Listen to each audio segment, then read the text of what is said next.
దక్షిణాదిపై ఉత్తరాది ఆధిపత్యం, మా ప్రాంతీయతపై మీ పెత్తనమా, మా మాతృభాషపై మీ హిందీ భాష అంటూ గత కొద్ది రోజులుగా కేంద్ర ప్రభుత్వం వర్సెస్ రాష్ట్ర ప్రభుత్వాలు అన్నట్టుగా ఈ భాషా వివాదం సాగుతుంది. ఈ వివాదాన్ని భుజాన మోస్తూ త్రిభాషా విధానంపై బీజేపీతో తమిళనాడు స్టాలిన్ ప్రభుత్వం పోరుకు సైతం సిద్ధమైంది. అయితే ఇటు తెలుగు రాష్ట్రాల నుంచి వారికి మద్దతు కోసం ఏపీలో వైసీపీతో, తెలంగాణలో కాంగ్రెస్ బీఆర్ఎస్తో డిఎంకే ప్రభుత్వ పెద్దలు రాజకీయ మంతనాలు చేశారు. అయితే ఎన్డీఏలో భాగమైన టీడీపీ మాత్రం త్రిభాషా విధానంపై తమకు ఎటువంటి అభ్యంతరం లేదు కానీ అభద్రతా భావం కానీ లేదని తేల్చి చెప్పారు. ఇక బీజేపీ మిత్రపక్షాలలో ఒకటైనటువంటి జనసేన కూడా బీజేపీ హిందీ భాషకు తమ మద్దతు తెలుపుతూనే పొరుగు రాష్ట్రాలలో అనవసర శత్రుత్వాన్ని కొని తెచ్చిపెట్టుకుంటుంది అని మనం ఇక్కడ స్పష్టంగా చెప్పుకోవచ్చు. అయితే ఒక్కసారిగా కేంద్ర ప్రభుత్వం ప్రతిపాదించినటువంటి త్రిభాషా విధానంపై స్పందించినటువంటి ముఖ్యమంత్రి చంద్రబాబు నాయుడు భాష అనేది ఒక కమ్యూనికేషన్ సాధనం మాత్రమే అని, కేవలం కమ్యూనికేషన్ కోసం వాడే దానితోనే విజ్ఞానం రాదని, మాతృభాషతోనే విజ్ఞానాన్ని సాధించవచ్చని, భాషపై లేనిపోని రాజకీయాలు చేయనని తేల్చి చెప్పారు. అయితే ఇక్కడే గతంలో ఏదైతే జనసేన ఆవిర్భావ సభలో పవన్ కళ్యాణ్ మాట్లాడిన దానికి, ఇప్పుడు చంద్రబాబు నాయుడు మాట్లాడిన దానికి ఒక్కసారి మనము రెండింటిని పోల్చి చూస్తే ఒకసారి వీడియోలు ప్లే చేసి ముందుగా మనం చూద్దాం. రెండు భాషలు ఒక భాషలా కాదు. భారతదేశానికి కావాల్సింది తమిళనాడుతో సహా we need multiple languages, not just two. We need multiple languages to keep not just for the integrity of the country but also to understand each other,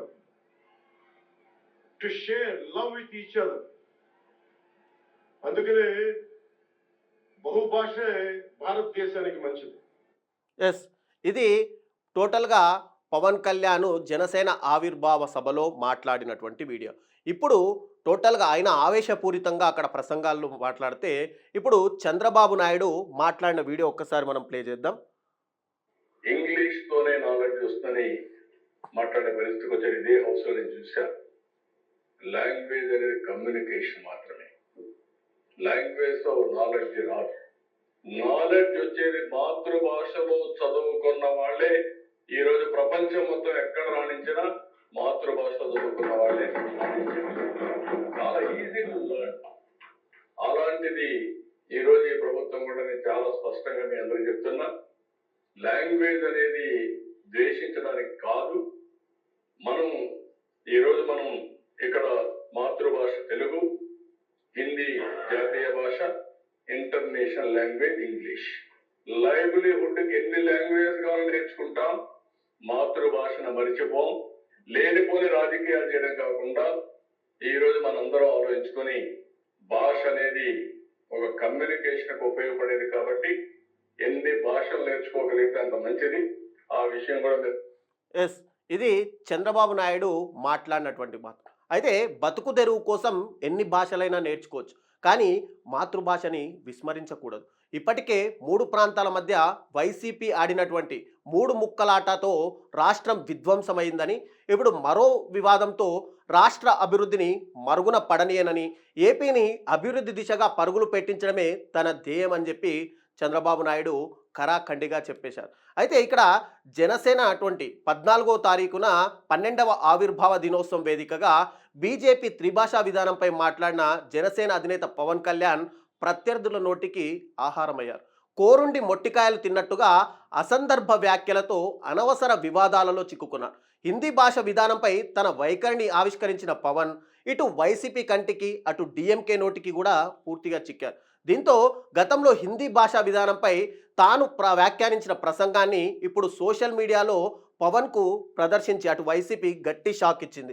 గతంలో పవన్ కళ్యాణ్ మాట్లాడిన వీడియోను మనం ఒక్కసారి చూస్తే కనుక, మోడీ గారు దుర్మార్గులు అనుకుందాం, భారతీయ జనతా పార్టీ దుర్మార్గులు అనుకుందాం, నాకు వాళ్ళ మీద ఇష్టం లేదు, వాళ్ళ మీద చిరాకు నాకు, వాళ్ళే మన మీద దక్షిణ భారత వివక్ష చూపిస్తున్నారు, సరే భరితం. భారతీయ జనతా పార్టీ అంటే అందరూ హిందువుల పార్టీ అంటారు. నా ఉద్దేశం అది హిందీ వాళ్ళ పార్టీ, అది హిందువుల పార్టీ కాదు. మేము అర్థం చేసుకుంటాం భాషల్ని, హిందీని ప్రేమిస్తాం, కానీ హిందీని మా మీద రుద్దుతారంటే ఎట్లా? అంటే హిందీ మాకు రాకపోతే ఢిల్లీలో కూర్చొని అంటే మా పనులు చేయరా మాకు దక్షిణ భారతానికి?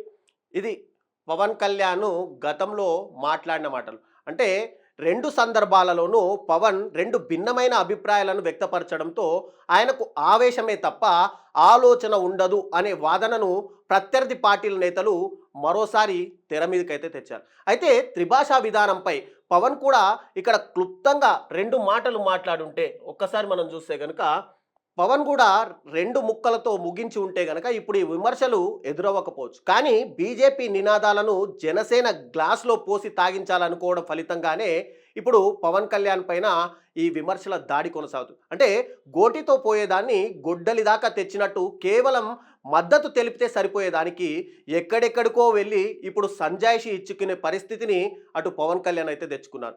ఎక్కడ నెగ్గాలో కాదు, ఎక్కడ తగ్గాలో కూడా తెలియాలి అనేది, ఎక్కడ ఎంత మాట్లాడాలో, ఎక్కడ ఎంత తప్పుకోవాలో కూడా రాజకీయాల్లో పవన్కు తెలియాలి. ఖచ్చితంగా తెలిసి తీరాలి కూడా.